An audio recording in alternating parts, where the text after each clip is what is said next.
What's up guys, Asian here again. This is not a build video this time. We're trying to transitioning a little bit away from build videos, and today we're going to be talking about ESO logs. So ESO logs has been out for quite a while now, and pretty much since May 20th, so this is about almost an entire month since it's been out. So for those of you guys who are not aware, ESO logs or encounter logging is something that was introduced in Elsewhere on the PC client. It is not available on the consoles, mainly due to limitations, both hardware-wise and also most likely from the console manufacturer's side of things. So as you guys on consoles, unfortunately, you do not have access to encounter logs. So encounter logs, if you guys are familiar with World of Warcraft logs or Final Fantasy XIV logs, site was created by the exact same person and pretty much fulfills the exact same idea here. Basically logs your combat, and then you can upload these logs to a third-party site, ESO logs, and then you're able to basically break down the exact, the very specifics of your combat. So it's a really powerful tool to be used by, especially by progression guilds, and even for those endgame leaderboard guilds, in order to identify where they're able to save time, what's happening during each fight, what's causing wipes, what's causing death, what people are dying to, what your DPS is, and so on and so forth. So quite a powerful tool for progression guilds and basically just vet trial guilds in general. So in this video I'll be discussing basically how you want to use ESO logs. So I know there was some controversy when it was first announced on the PTS cycle for Elsewhere, with the idea that people will be able to take basically it's just uploading your private data or whatever have you to ESO logs.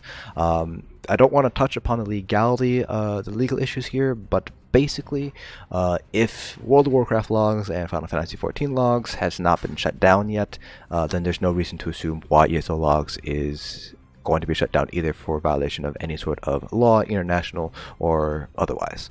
And as far as I'm aware, and I've talked to a couple of lawyers on a couple of Discords about this, this is not really breaking any sort of international laws as far as they are aware of. Of course, you can still bring this up if you are concerned about it, but generally speaking, based on what I've seen and what I've heard, usernames for games and your character names are not considered personal data, and that's really the only sort of personal data that ESO logs is collecting. It's not collecting anything like your email address, it's not collecting anything like your password or anything, it's just collecting your character names.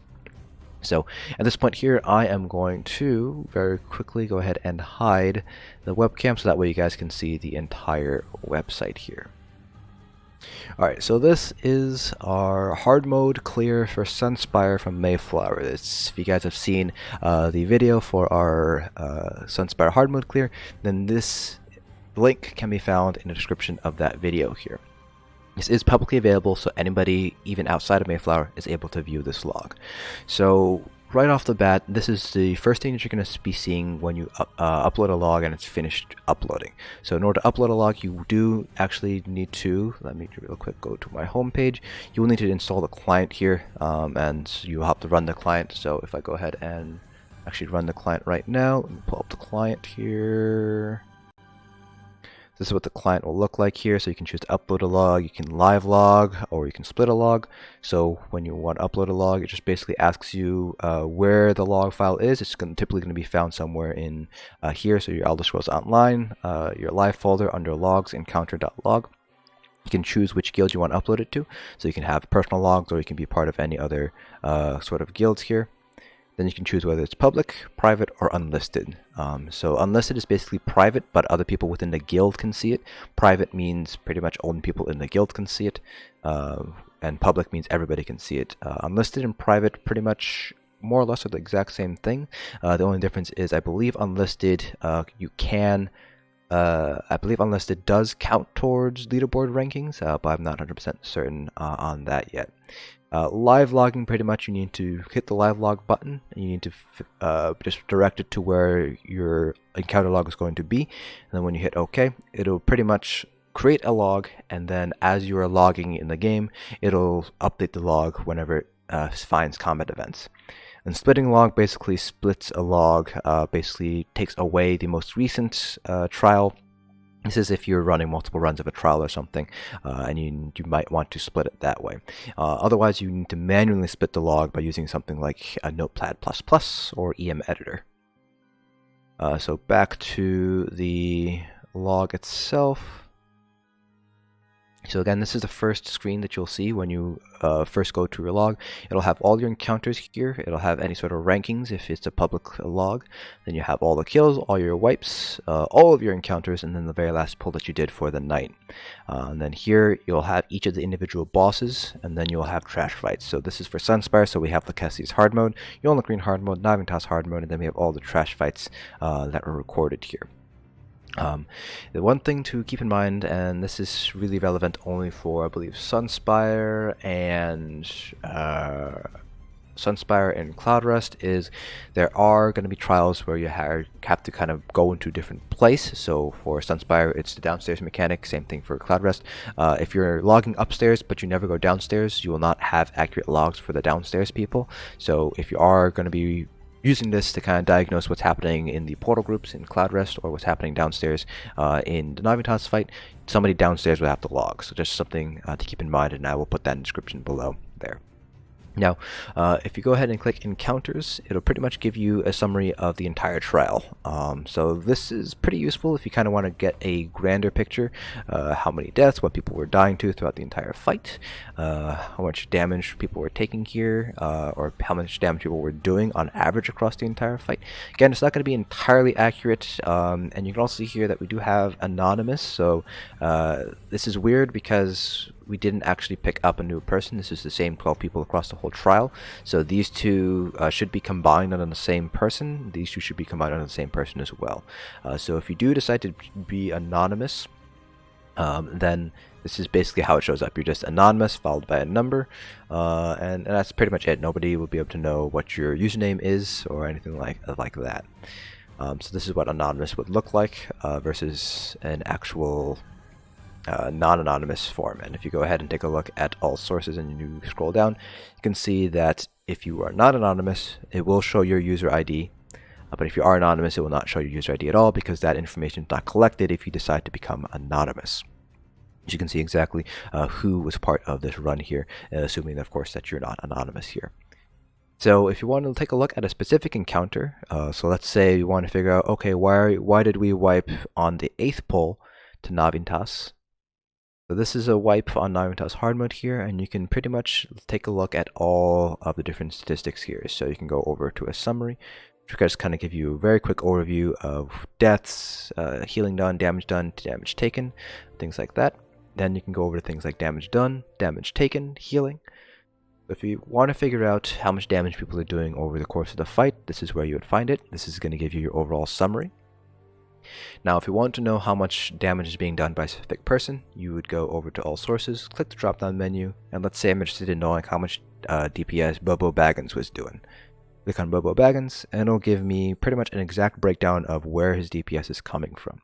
And it will also give me the overall total DPS. Now, Bobo Baggins here is one of our downstairs DPS, so this is not completely accurate, but it'll give us a good idea of what's going on. What are they running? Where can we improve overall DPS? It'll give you the amount of hits, the average hit, the crit rate, uptime, if that's something to be concerned about or not. The uptime is kind of a little bit buggy though, so I wouldn't really depend too much on the uptime thing. How many times they cast it. And again, this is a downstairs DPS, so not particularly useful. So if we go ahead and take a look at an upstairs DPS, let's say we want to know by Magplar. So you can see exactly what's going on here. DPS, what abilities they're running, exactly where the DPS is being broken down. So if you go ahead and click here, you can see the different portions of any sort of abilities that might have additional portions behind it. So not many of them here. You can include or disclude certain abilities here, and this will show you kind of the graph of overall DPS where it spikes. So you can see here we have a big spike here, kind of a lull here. This is probably when we were doing the firestorm, and this is probably during the fight when he was downstairs, and you can see kind of where ups and downs are going. So really helpful here to figure out damage done. And then damage taken is probably going to be also incredibly useful here. This is just a summary of the amount of damage taken, blocked, things like that. Damage taken per second here. Obviously the tanks are going to be top of the charts because that's what tanks do. But if you're interested in knowing why, let's say why Sycamore died or something like that, or what Sycamore, you were taking a lot of damage and you kind of want to know, well, where was I taking damage from? You can see here, Hail of Stone, time stop, you can see exactly what was hitting you, how many times it hit you, what the average hit was. So you can see here, Hail of Stone, average hit was 9.6k, and if you go ahead and take a look at the actual max, it maxed out at 15.4k. So incredibly useful here to figure out, okay, what exactly is hitting you and what's the distribution of damage that's coming in. So for example, here we see Hail of Stone is a physical damage, Time Stop is magic, Flame Spit, Searing Breath, Firestorm, these are all fire damage. So you can see here we're taking a lot of magical sources of damage, so we might not need to put as many points into Hardy. We can probably shift some points into Ela Defender and Spell Shield because we're not taking a lot of physical damage here. So, there's ways you can diagnose and kind of tease apart things like that. If you want to look at buff uptimes, you can go over to buffs. Let's say we're interested in knowing basically how much common prayer uptime we were getting. So here you see gain by friendly. We want to go cast by friendly here. Under all abilities, you would basically pick whichever ability you want to know about. So if we want to take like a common prayer, we'd basically scroll all the way down to, where is it? Minor Berserk. Where's Minor Berserk here? Yeah, right here. It looks like we do have a warden, so we kind of want to know, I think it's this ID. Yeah, so you can see here, this is the uptime from Combat Prayer from each of our two different healers. So you can see here that Make Noise Man had about 61% uptime, and Atomic Brain, Mitch, had 53.7% uptime. And you can see exactly where in the course of the fight the uptimes were being had here. So really useful to kind of tease apart where your buffs are. So let's say we want to figure out, okay, what about Major Slayer uptimes? What were my Major Slayer uptimes from Lakestes? We will scroll down to Major Slayer, see if we can find Major Slayer. Might be multiple Major Slayers. Nope, there's only one Major Slayer here. And we don't want cast by friendly, we would go by gain by friendly here. And we can see this is about how many times they managed to get Lakestes uptime here. So we managed to get up here. Actually, no, I don't think anybody was running Lakestes here. So this was actually, yeah, so this is actually from War Machine from our raid lead here, Jared. So you can see here who's getting the Major Slayer when Jared was using War Machine. So we can see here that to make Atomic Brain, one of our healers, picked up 2 of the procs here. So now we know that perhaps Jared needs to be a little bit more pay a little bit more attention to where he's stacked, or perhaps Mitch needs to pay attention to where he stacks. That way he doesn't accidentally take the Major Slayer buff. So that's one way you can kind of take a look at and assess healers. So you can see, okay, where's the Minor Berserk coming from? Things like that. Another way you can assess healers would be like going over to the healing tab. How much healing is being done by which healer? So you can see here that Atomic Brain was doing a lot more healing than Make Noise Man. Now, this was because he was basically more or less responsible for, or let's just say he was more responsible for keeping me up rather than Make Noise Man. The tanks and the addition, of course, tanks and healers are going to be up top here because of self heals and obviously healing. So you can see here where the breakdown of healing is. So you can see here that Ned was doing a lot more of the healing than Mayo was. Not that big of a deal, just mainly because perhaps of the differences in what they have to heal. So if we go ahead and take a look at our actual clear, for example, our clear. Looking at healing done, it's a lot more equal now on our clear here. So a lot of different things you can do here. Threat is basically taunt, who has taunt on which boss here. So you can see here who's tanking what. So this is our tank here. This is one of our DPS. This was our healer. So you can see here when perhaps people were dropping taunt and when. So another way you can kind of assess, okay, which tank lost taunt and who went after, what DPS did it go after. Debuffs here, if you kind of want to take a look at, for example, so we don't want to get gain by friendly here. You usually want to do cast by friendly for debuffs. So you can see here Major Breach, Major Fracture, Minor Maim. It has a lot of different debuffs here. So Minor Vulnerability, for example, is a big one, either from IA or maybe from Nightblade running Ambush or Teleport Strike. So you can see we got about 66% uptime and Minor Vulnerability. Now, Navitas, any of the And dragons really in Sunspire, it's going to be a little bit weird because they do have some time when they're flying around. But for fights where the boss is not flying around and invulnerable, basically, it's pretty nice to be able to see just what our mana vulnerability uptime looks like. Deaths, really important for progression guilds, figuring out what people are dying from, so you can see exactly what people were dying to. So you can see here our other tank cat died from breath. Sycamore died from Mark for Death. You can see that all this can pretty much be seen in the video itself. Sycamore died from a time stop here. I died from Sweeping Breath here. Towards the end, I died from Mark from Death. And then we had DPS die from Powerful Slam from the Vigil statue, and so on and so forth. So we can see a lot of where people are dying from, what people are dying from, and exactly what time they died from. So we can see here that I died towards the end here from the Mark for Death. And then our DPS died here, and then our first death was here at 141 from the Searing Breath, and so on and so forth. So pretty important here. So we can see here that a lot of people are dying from Sweeping Breath, so perhaps people need to dodge roll. You can see here that I died from Sweeping Breath, but this was more because I was under Mark for Death. But I could have dodge rolled Sweeping Breath, for example. So this is good for assessing, okay, how can we end up avoiding these deaths here? So Sweeping Breath killed 2 people, so perhaps we just need to dodge roll.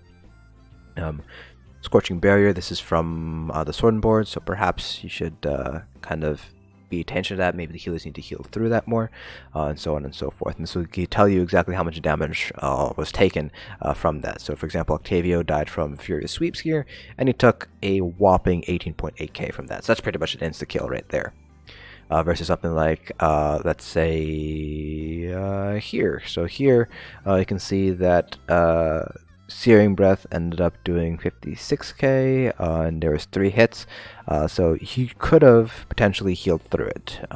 So just something really helpful for progression guilds to kind of break apart where the deaths are coming from. Interrupts, dispels, resources, cast, these aren't all that important compared to the rest up here.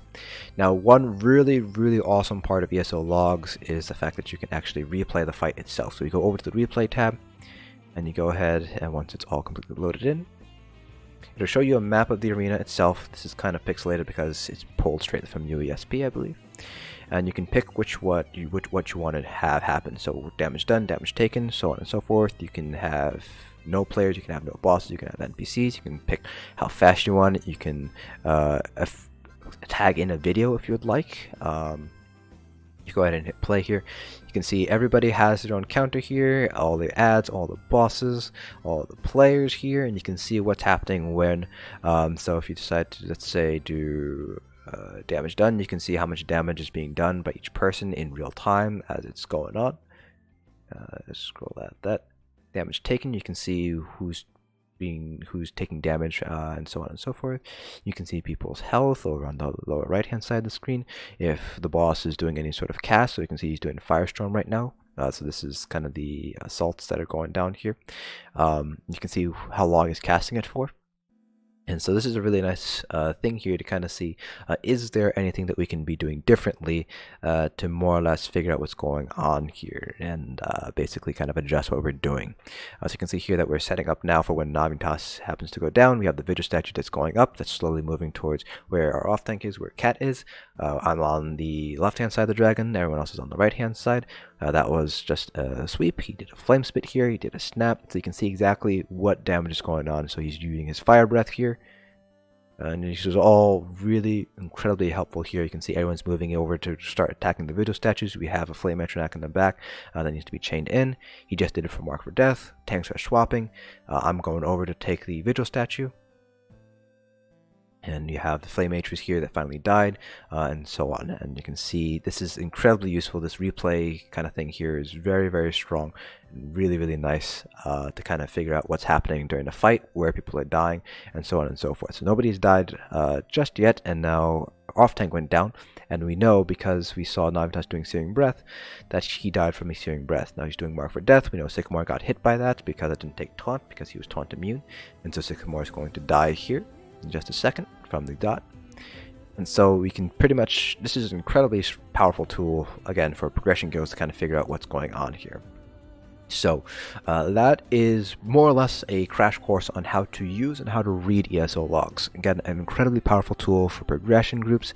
This is not just for trials. You can also log things like format and content. So if you go ahead and take a look here, this is the general rule. You can see that there are reports for Maelstrom Arena, or dungeons and arenas here. So this is Blackwood Prison mostly. There might be some DSAs mixed in here.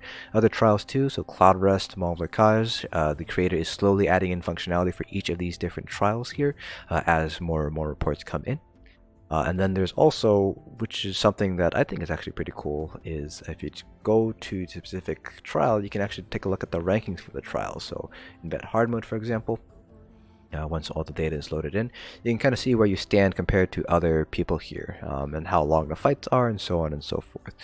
So for example here, the number one person right now is somebody called Twisted Runestone, probably who had a 43-minute run, and you have points here. So points are kind of awarded based on DPS contribution for your specific class here. So for example, if we go over to Dragonite Tank, you can kind of see where people are standing here. So the tank and the healer leaderboards are kind of weird because obviously not a lot of DPS overall.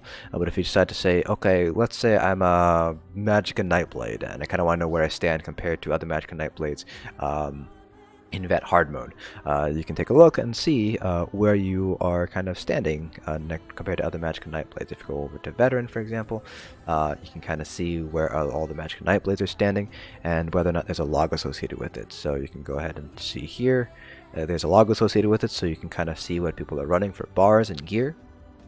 You might not necessarily be able to see the actual log itself, depending on whether it is public or not.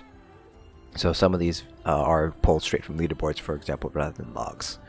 So pretty nice to see where you are standing compared to other people in your kind of your same role. So that is pretty much it for this video. If you guys have any questions about how to read ESO logs, please feel free to leave a comment below. There will also be a link down in the description below to the ESO log Discord in case you guys have any questions or suggestions for Kira, who is the manager and creator of this website here. So hope you guys found this video informative, and I'll see you guys in the next dungeon.